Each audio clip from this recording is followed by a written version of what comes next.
There are few things human beings love more than grouping things, thoughts, teams, people, whatever, into one of two extremes. The reason for this is simple: it's really easy. We don't have time to break down intricacies or tackle the subtopics that exist within a greater topic one by one. We've introduced our new love interest to Parks and Rec. Can you believe they'd never seen it, and we are in the middle of binge watching it for the third time? You understand, if you're a Democrat, your stance on every issue is the stance of the left. If you're a Republican, your stance on every issue is the stance of the right. Deviation is for whichever outside society of people you respect the least.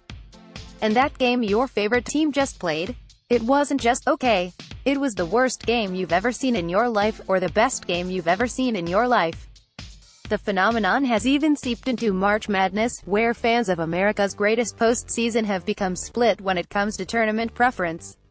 For one group, the ideal NCAA tournament features pure chaos from start to finish.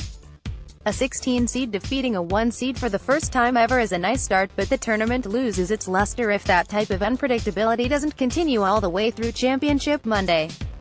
For the other group, one or two decent first-round upsets are okay, but order needs to be restored by week 2.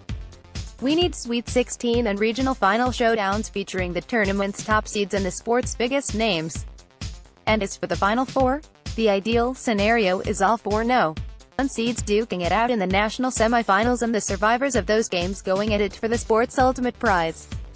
Forget off-the-court stories, we need on-the-court quality. Due to the rigidness and extreme demands on both sides of seemingly every issue you can think of these days, it's rare that we ever get what feels like a perfect compromise. The 2018 Final Four could be the exception. On one side you've got Loyola Chicago. You've got Sister Jean, you've got the Missouri Valley, you've got a star player so unassuming that he still gets asked by fans if he's on the team. You've also got the dream scenario for tournament anarchists, a mid-major national champion. A double-digit seed has never played in the national championship game, let alone won the whole thing. The 11th-seeded Ramblers could be the first to do both. On the other side, you've got the clash of the expected titans. Kansas and Villanova have been two of the best teams in the country throughout the 2017-18 season, a fact backed up by the no. 1 seed currently attached to the name of both. They're also two of the most successful programs in the history of the sport. Only 15 schools have won multiple NCAA tournaments, and KU and Nova are two of those schools. Bill Self and Jay Wright will both be coaching in their third Final Four since 2008.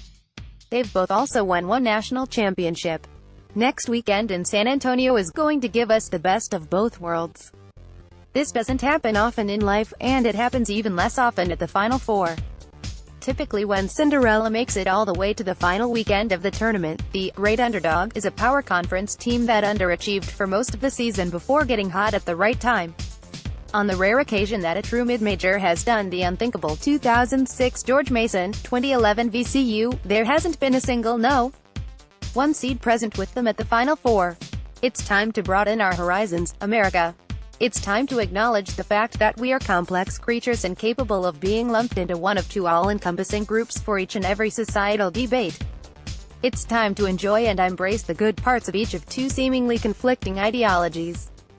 The little guy getting a shot to prove his worth on the biggest of stages is part of what makes March so great. The best teams and the biggest names duking it out in a battle for national, and sometimes historical, supremacy is another part of what makes March great. The 2018 Final Four is going to give us an opportunity to see both of these elements at work, and it should be fantastic.